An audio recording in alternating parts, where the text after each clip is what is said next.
বীরভূমের ওপর দিয়ে যে সকল ট্রেন যাতায়াত করে থাকে তার মধ্যে অন্যতম একটি ট্রেন হলো ময়ূরাক্ষী এক্সপ্রেস। এই ট্রেনটি বীরভূমের একাংশের বাসিন্দাদের কাছে গণমাধ্যমের লাইফলাইন।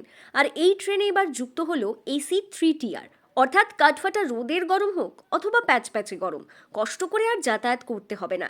একটু বেশি টাকা খরচ করলেই আরাম করে যাতায়াত করতে পারবেন যাত্রীরা। 13045 বা 13046 ময়ূরাক্ষী এক্সপ্রেসে এসি কোচ যুক্ত করা হোক, এমন দাবি দীর্ঘদিন ধরেই ছিল। আর সেই দাবি অনুযায়ী এবার রেলের তরফ থেকে সাধারণ যাত্রীদের কথা মাথায় রেখে AC3TR কোচ যুক্ত হলো।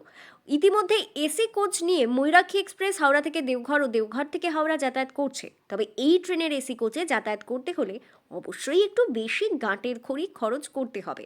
ময়ূরাক্ষী এক্সপ্রেসের ওপর নির্ভর করে হাওড়া সিউড়ির মধ্যে বহু মানুষ যাতায়াত করে থাকেন। সিউড়ি থেকে হাওড়া অথবা হাওড়া থেকে সিউড়ি এই ট্রেনের AC3TR কোচে কত ভাড়া পড়ছে তাহলে জেনে নেওয়া যাক। দেওঘর থেকে হাওড়া AC3TR কোচে মাথাপিছু যাত্রীদের খরচ করতে হবে 720 টাকা। হাওড়া থেকে দেওঘর মাথাপিছু খরচ করতে হবে 710 টাকা। দ্বিতীয় শ্রেণীর বুকিংয়ের ক্ষেত্রে খরচ হয় 165 টাকা। অর্থাৎ এসিতে যাতায়াত করার জন্য খরচ বেশ কয়েক গুণ বেশি। সিউড়ি থেকে হাওড়া ময়ূরাক্ষী এক্সপ্রেসে AC3TR কোচে যাতায়াত করার জন্য যাত্রীদের মাথাপিছু খরচ করতে হবে 520 টাকা। হাওড়া থেকে সিউড়ি যাতায়াতের ক্ষেত্রেও খরচ পড়বে 520 টাকা।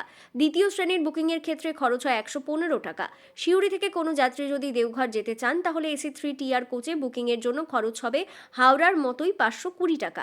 দেওঘর থেকে সিউড়ি ভাড়া পড়বে 520 টাকা। তবে এই সুখবরের মধ্যেও কিন্তু যাত্রীদের মধ্যে অন্য দাবি রয়েছে। সোশ্যাল মিডিয়ায় যাত্রীরা দাবি তুলছেন AC3TR নয়, এই ট্রেনটির জন্য এসি চেয়ার কার সবচেয়ে বেশি জরুরি ছিল। যদিও বিভিন্ন সূত্রে জানা যাচ্ছে আগামী দিনেও এমন ব্যবস্থা আসছে ময়ূরাক্ষী এক্সপ্রেসে।